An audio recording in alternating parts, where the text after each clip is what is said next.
এই মুহূর্তে যে ব্রেকিং নিউজের দিকে নজর রাখবো, নিউ টাউনের সোহম চক্রবর্তীর গুন্ডাগিরি, রেস্তোরাঁ মালিককে মারধর তৃণমূল বিধায়কের।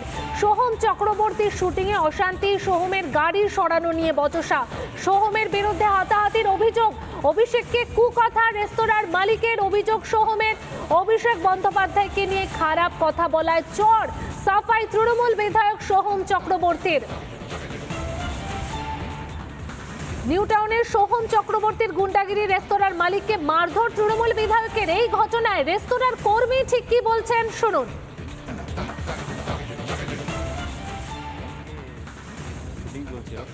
তো ওনারা গাড়ি পার্কিং বলেছিল গাড়ি সাইড করতে যাক, ওনারা রাজি হননি। ওটা ওই নিয়ে তর্ক বিতর্ক নিয়ে কালকে ওই যেটা হয়েছে ওটাতেই। যখন পার্কিং নিয়ে বচসা হয় তখন সোহম নিজে ছিল? হ্যাঁ, নিজে উনি উপরে ছিলেন, উপর থেকে নিচে এসে ওইটা হয় আর কি। আমাদের যে ওনার আছে ওনারের উপরে হাত চালান, ওনাকে মারেন, ওই সব।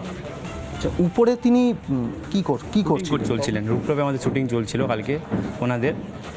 যখন নিচে হয় ওনারা নিচে এসে তারপর মারধর শুরু, ওনাদের যারা ছিল ওনারা আমাদের স্টাফের উপরে হাত চালিয়েছে। পার্কিং নিয়ে বচসাটা কেন হয়? কালকে আমাদের তো এমনি ছিল, ফ্রাইডে ছিল, তো আমাদের গেস্টের ব্যাপার ছিল, বলা হয়েছিল যে একটু সাইড করে আমাদের গেস্টটাও আসবে।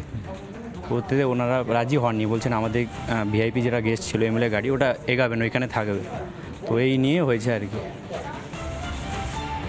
নিউ টাউনের এই ঘটনা, যেখানে রেস্তোরাঁ মালিক অভিযোগ করছেন সোহমের দিকে, আবার সোহম পাল্টা অভিযোগ করছেন রেস্তোরাঁ মালিকের দিকে। ঠিক কি অভিযোগ, তাদের কি বলছেন তারা, শোনাবো রেস্তোরাঁ মালিকের বক্তব্য এবং সোহম চক্রবর্তীর বক্তব্য। সোহমের পার্সোনাল বডিগার্ড বা সিকিউরিটি ছিল, তারা বলছে আমরা পুলিশ, এখান থেকে একটাও গাড়ি সরবে না। আমি বললাম বাবু আমার ব্যবসা বন্ধ হয়ে যাবে, একটা গাড়ি জায়গা দিচ্ছি, তোমরা সরিয়ে নাও। এটা বলতে বলতেই ওদের যে স্টাফরা ছিল ওদের মধ্যে 7-8 জনের মধ্যে আমাদের স্টাফদের সঙ্গে বচসায় জড়িয়ে পড়ে এবং বুকের কলার ধরে বলছে জানিস সোহম হচ্ছে অভিষেক ব্যানার্জির বন্ধু। এমন অবস্থায় সোহম উপর থেকে উঠে এসে বলছে কে বলেছিস, তুই বলেছিস? হ্যাঁ, কেউ কোনো পরিচয় জানলো না, কিছু করলো না, সঙ্গে সঙ্গে আমার বুকের কলার ধরে এইখানে একটা ঘুষি মারলো। ওনার 7-8 জন বডিগার্ড ছিল, তারপরে এক লাফ মারলো, আমি ওখানে ফ্লোরে পড়ে গেলাম। আমার ভিডিও ফুটেজ কভারেজ আছে। একজন অভিনেতা এবং এমএলএ, একজন জনপ্রতিনিধি এইভাবে একটা সাধারণ মানুষের সঙ্গে যদি ব্যবহার করতে পারে, গায়ে হাত তোলে, তাহলে উনি কিসের প্রতিনিধি? দাদা আপনি নাকি তাকে মারধর করলেন, মালিককে এমনটাই বললো। সে তো করেছি, দেখো গালাগালি করবে উল্টোপাল্টা ভাবে, ঠিক আছে, এবং সর্বোপরি অভিষেক বন্দ্যোপাধ্যায়কে নিয়ে গালাগালি একটু না মারতে, হ্যাঁ সেটা তো মানা যায় না। যাই হোক, মোটামুটি করেছি, 4টে চর মেরেছিল, 2টা রাস্তা মেরেছি, টিভির পর্দাটা অন্য একটা সপ্তাহ, কিন্তু আলটিমেটলি তো এন্ড অফ দ্য মানুষই, আমাদেরও ইমোশন আছে, আমাদেরও সব কিছুই আছে। তো দ্যাটস তার প্রতিফলন হয়েছে। লোকাল এমএলএ তাপস সেটা জানিয়েছেন? না, জানাই না। কোনো অভিযোগ কি করবেন? ছোটোখাটো বিষয় লোকাল থানায় জানিয়েছি, অফিসাররা এসেছিলেন, তো তাদেরকে নিয়ে গিয়ে তারা ইনভেস্টিগেট করবে। আমাদের প্রতিনিধি সৈকত ঘটনাস্থলে ছিল এবং সেখান থেকে সে কি প্রতিবেদন তুলে ধরলো দেখবো। উনি ওনাদের যারা স্টাফ যারা কর্তব্যরত তাদেরকে দলবদল নিয়ে এসে শুটিং বন্ধ করবে। উনি বারবার অভিযোগ করছেন যে না আমরা এরকম শুটিং বন্ধ করে আমাদের কোনো পারমিশন নেওয়া হয়নি। তা আমার বক্তব্য, যদি বিনা ওনার যদি কোনো পারমিশনই না নেওয়া হয়, তাহলে এতজন আমরা এত দেখতে পাচ্ছেন ইউনিট, সবাই আমরা ঢুকে যাবো। কারণ ওটা আমার আত্মসম্মানে লেগেছে। কারণ উনি যেভাবে ফ্ল্যাশ করছিলেন, যেভাবে একটার পর একটা কথা বলছিলেন, সেই মুহূর্তের জন্য আমি আমার দায়িত্ব থেকে হয়তো সরে গেছি, দায়িত্বচ্যুত হয়ে পড়েছি। কোথাও definitely being a responsible citizen, একজন অ্যাক্টর এবং একজন জনপ্রতিনিধি হিসেবে নিজের টেম্পারমেন্টের ওপর কন্ট্রোল রাখা উচিত ছিল, কিন্তু কোথাও তো একটা আত্মসম্মান আছে বিং মানুষ। সিসিটিভিতে দেখা যাচ্ছে আপনি একটা লাঠিও মেরেছেন। তারপরে মেরেছি, যখন ধাক্কাটা মারি ও পড়ে যায়, তারপরে আমি ওকে লাথি মেরে এবং কলারটা ধরে তুলছি। আমি যা করেছি সেটাই বলছি, আমার কোনো লোকানোর কিছু নেই।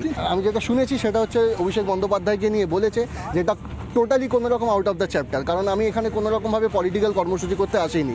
ওই মানুষটা কি দোষ করেছে, তাকে কেন টেনে কথা বলা হলো, সেখানে পলিটিক্যাল আইডেন্টিটি বা কেন আসছে? হ্যাঁ, অবশ্যই আমার পেছনে আননোয়িংলি আমি পলিটিক্যাল আইডেন্টিটি ক্যারি করছি, আননোয়িংলি না, ফ্যাক্ট। কিন্তু সেটা তো আমি এখানে শুটিং করতে এসেছি। আপনাদের স্টাফেরা কেন আমার পুলিশ স্টাফের গায়ে হাতটা তুললো, এটাও তো একটা আইনত অপরাধ। কথা বলতে বলতে বলতে বলতে এবং তারপর সেই মুহূর্তে আরও উনি বাড়েন, আমারও মাথাটা চড়ে যায় এবং ধাক্কাটা মারি। আমিও আরেকবার বলছি আমার এটা করা উচিত হয়নি, আমি ক্ষমা প্রার্থী। নিশ্চয়ই সেটা আমি আমার উপর আগামী দিনে কন্ট্রোল রাখবো যাতে কখনো এই ধরনের ঘটনার সম্মুখীন আমাকে না হতে হয়। এই ঘটনায় বিজেপির রাজ্যসভার সাংসদ শ্রমিক ভট্টাচার্য এবং হিরণ ঠিক কি বলছেন শুনুন।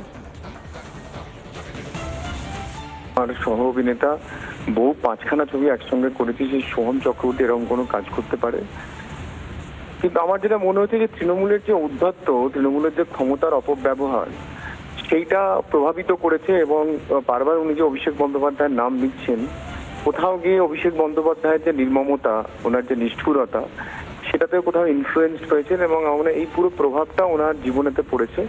সেই জন্য ওনার এই যে চরিত্রের যে পরিবর্তন, যে একজন নিরীহ ব্যবসায়ীকে বেধড়ক মারলেন, আমরা তো সব চোখের সামনে দেখলাম, এবং তারপরে মিথ্যে কথা বলছিলেন, তারপরে যেন সিসিটিভি ফুটেজ থেকে সারা ভারতবর্ষ দেখছে যে কি নির্মম মামা মেরেছেন।